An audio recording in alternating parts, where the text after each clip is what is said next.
Today, we dive into the concept of the heavy humanitarium, a term that reflects the growing challenges faced by modern society in the realm of mental health. To truly grasp what this means, we turn to the work of Rebecca Brackman, a renowned neurophysiologist.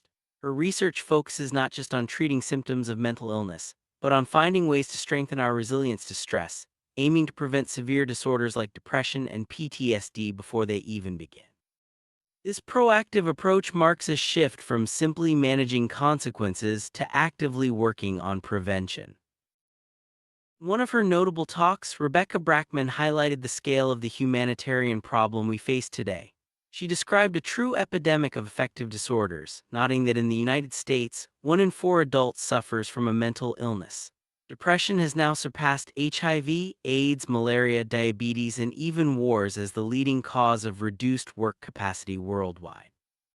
Much like doctors in the 1950s struggled with tuberculosis, we still don't fully understand the exact causes of depression. This uncertainty makes the challenge even more daunting. Ackman's words remind us that this is not just a medical issue, but a challenge that shapes the quality of life for millions. The root cause, as some believe, is the heavy humanitarium, an inevitable outcome in the era of the emerging delta quadra. From the perspective of humanitarian socinics, the best remedy for depression isn't pharmaceutical but psychological. It's about feeling needed and valued in society. This sense of belonging and purpose can be more powerful than any medication. Foster the sense of value. It's crucial to integrate individuals into small, well-coordinated groups where they can realize their natural abilities.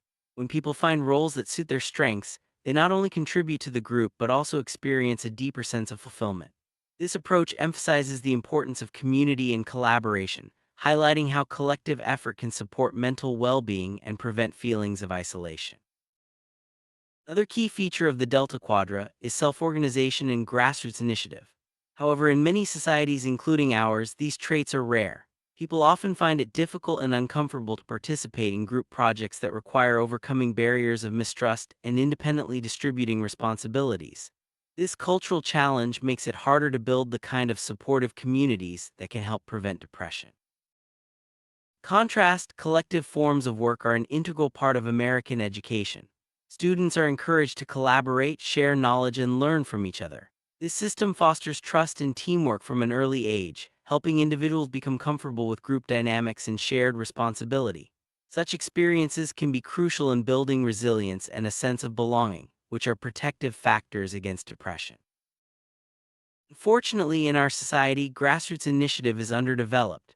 Most things are done either under pressure from above or strictly individually, where you are only responsible for yourself. This lack of collective effort and mutual trust makes it difficult for people to work together towards common goals.